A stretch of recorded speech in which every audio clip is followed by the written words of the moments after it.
সালমান ফারসি রাদিয়াল্লাহু তাআলার কাছে প্রশ্ন করা হয়েছে, কোন আমল সবচেয়ে বড়? কোন আমল? তিনি বললেন, তুমি কি কোরআন পড়ো নাই? বলে না, কোরআন তো পড়ছি, 1000 বার পড়ছি। বলে কোরআনই তো বলছে ওয়ালা যিকরুল্লাহি আকবার, ইন্নাস সালাতা তানহা আনিল ফাহশাই ওয়াল মুনকার ওয়ালা যিকরুল্লাহি আকবার। জিকির সবচেয়ে কি? সবচেয়ে। বুঝাতে পারি এই মাজলিস অনেক গুরুত্বপূর্ণ, অনেক দামি। নবী আলাইহিস সালাতু দুনিয়াতে আসছেন কেন? নবীর কাজটা কি দুনিয়াতে? কম্পিউটার আবিষ্কার করার জন্য? কথা কয়। প্লেন বানাবার জন্য, বোমা বানাবার জন্য, প্লেন বানাবার জন্য, বোমা বানাবার জন্য, দ্রুতগামী রেল তৈরি করার জন্য, বিল্ডিং, হরেক ডিজাইনের বিল্ডিং বানাবার জন্য না। নবী রাসূলগণ কম্পিউটার আবিষ্কার করার জন্য আসেন, ট্রেন বানাবার জন্য আসেন, ইঞ্জিনিয়ারিং করার জন্য আসেন নাই। মাথার মধ্যে রাখেন, নবী রাসূলগণ দুনিয়াতে আসছেন কেন? নবী রাসূলগণ দুনিয়াতে আসছেন মানুষ রূপী অমানুষদেরকে মানুষ বানাবার জন্য। জোরে বলেন, কিসের জন্য আসছেন? মানুষ রূপী অমানুষদেরকে। তার মানে মানুষ রূপ হইলেই মানুষ হয় না।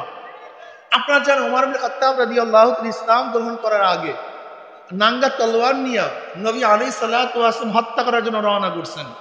আচ্ছা বলেন তো, যেই ব্যক্তি নবী আলাইহিস সালাতু ওয়াস সালাম হত্যা করার জন্য রওনা করছেন, লোকটা ভালো না খারাপ? জামনের খারাপ, এর চেয়ে খারাপ কি হতে পারে? অথচ এই মানুষ মানুষটাই যখন ঈমান আনছেন, ইসলাম গ্রহণ করছেন, নবী আলাইহিস সালাতু কি বললেন? আমার পরে কেউ নবী হইলে ওমর নবী হয়ে যেত। বুখারীর মধ্যে রওয়ায়াত আছে।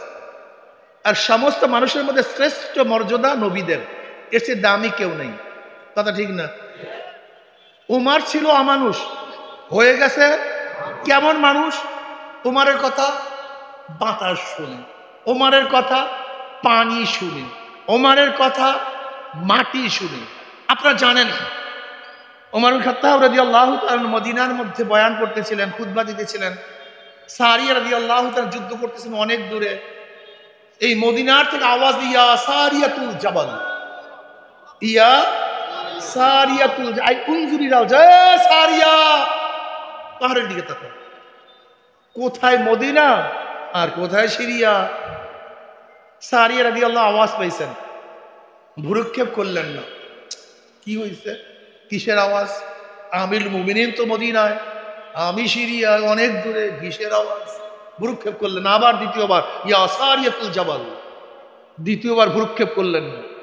তৃতীয়বার হলো ইয়া সারিয়াতুল জাবাল। অমনি সারি রাদিয়াল্লাহু তাআলা পাহাড়ের কিনারে একদল সৈন্য প্রেরণ করলেন। দেখেন তো পাহাড়ের উপরে কি? গিয়া থেকে অপর পিঠ থেকে কাফেররা তাদের উপর আক্রমণ করার জন্য প্রস্তুতি নিচ্ছে।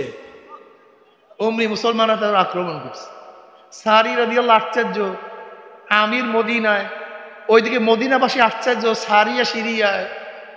সারিয়া রাদিয়াল্লাহু তাআলা যখন বিজয় ভেসে মদিনায় ফিরে আসছেন, সবাই গিয়া বলেন, ভাই সারিয়া, অমুক তারিখ অমুক সময় জুমার টাইমে কোনো শব্দ পাইছো?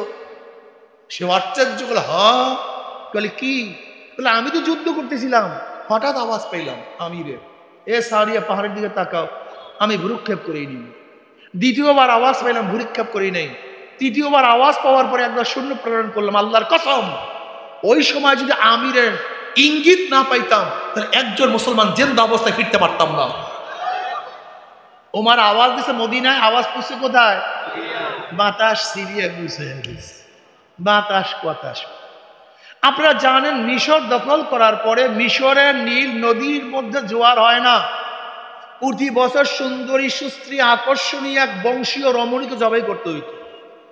মুসলমানরা দখল করার পরে মিশরবাসী বলতেছে যে মেয়ে জবাই করেন না তো জোয়ার হবে না। বলে এটা সম্ভব না, এটা শিরক, এটা কুফরি, হারাম, পারবো না। বলে পানি দেন।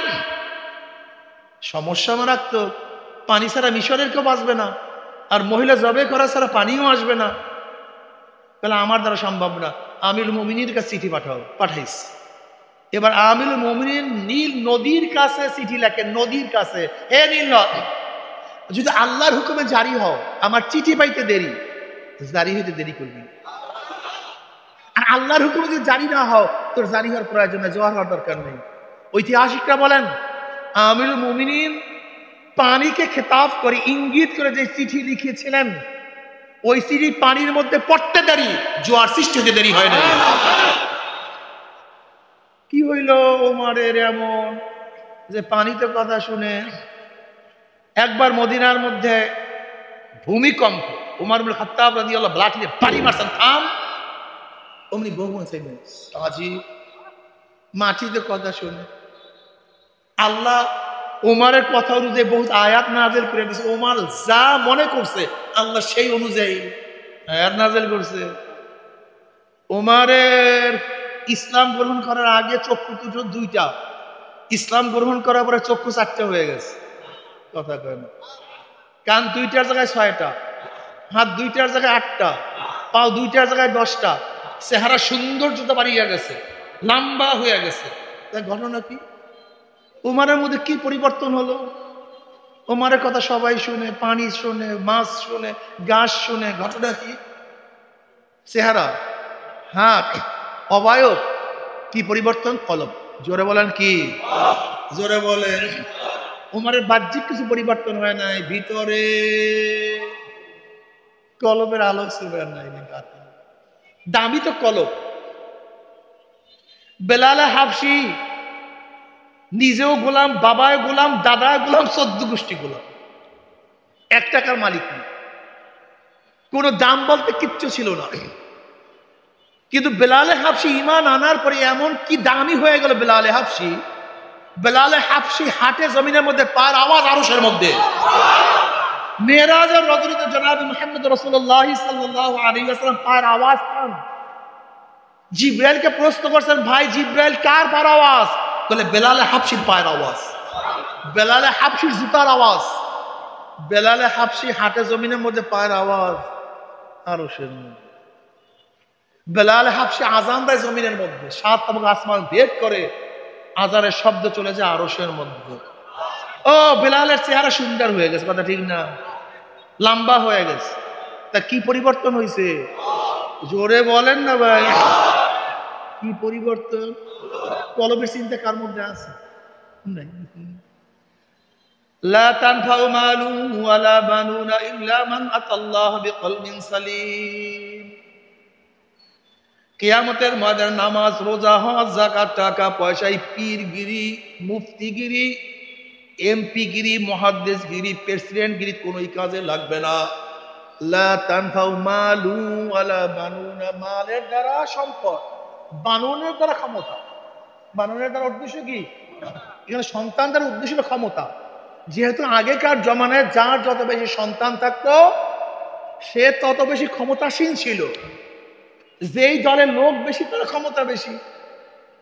তাই মালের দ্বারা উদ্দেশ্য সম্পদ, গাড়ি বাড়ি, টাকা পয়সা, জায়গা জমি, ঘর বাড়ি, সব মালের দ্বারা উদ্দেশ্য। আর বানুরের দ্বারা উদ্দেশ্য হলো সম্পত্তি। লা ইয়ানফাউ মালু ওয়ালা বানুনা ইল্লা মান আতাল্লাহ বিকলবিন সালিম। কিয়ামতের ময়দানে মালে কোনো ফায়দা নাই, শক্তির কোনো লাভ নাই, পীরগিরির কোনো মূল্য নাই, সেক্রেটারি, সভাপতি, এমপি, মিনিস্টার কোনো কাম কিয়ামতের ময়দানে কোনো লাভ হবে না। একমাত্র কলবে সালিম কালাকে বলা হয়। টুপিটা পরিষ্কার না অপরিষ্কার? যদি নিপের, কলমের নিপের পরিমাণ একটু ময়লা থাকে, পূর্ণ পরিষ্কার, এটা সালিম হবে না। এই টুপি তখনই সালিম হবে যখন কলমের নিপের পরিমাণ কোনো ময়লা না থাকবে। ইয়াউমা লা ইয়ানফাউ মালু ওয়ালা বানুনা ইল্লা মান আতাল্লাহ বিকলবিন সালিম। যেই কলমের মধ্যে 1 যাররা পরিমাণ গুনাহ থাকবে না। ওয়া ইয়ামাল মিসকালা যাররাতিন শাররান ইয়ারা। যাররা যেরকম কাপড় নিগড়াবার পরে ঝাড়া দিলে দেখবেন রেণু রেণু উড়িয়া যায়, এর নাম যাররা। এই 1 যাররা পরিমাণ গুনাহ যদি থাকে, ওয়া ইয়ামাল মিসকালা যাররাতিন শাররান ইয়ারা, 1 যাররা পরিমাণ গুনাহ থাকলেও তোমাকে আমাকে গুনার শাস্তি ভোগ করতে হবে। কলবের কোনো আলোচনা নাই, কলবের কোনো চিন্তা নাই। অথচ আল্লাহ পাক রব্বুল আলামিন মানুষের আমলের দিকে তাকান। আল্লাহ ইয়ানজুরু ইন্নাল্লাহ লা ইয়ানজুরু ইলা সুওয়ারিকুম ওয়া আমওয়ালিকুম ওয়ালাকিন ইয়ানজুরু ইলা নিয়াতিকুম ওয়া কুলুবিকুম। আল্লাহ পাক তোমার আমার বাহ্যিক দৃষ্টিতে তাকান না, আল্লাহ পাক রব্বুল আলামিন তোমার আমার এই ক্ষমতার দিকে তাকান না, তুমি আমি কিভাবে নামাজ পড়ি, কত ভাবে নামাজ পড়ি এই দিকে আমার মাওলায় তাকান না। আমার মাওলা পাক সবসময় কলব এবং নিয়তের দিকে তাকায় আছেন। কিসের দিকে?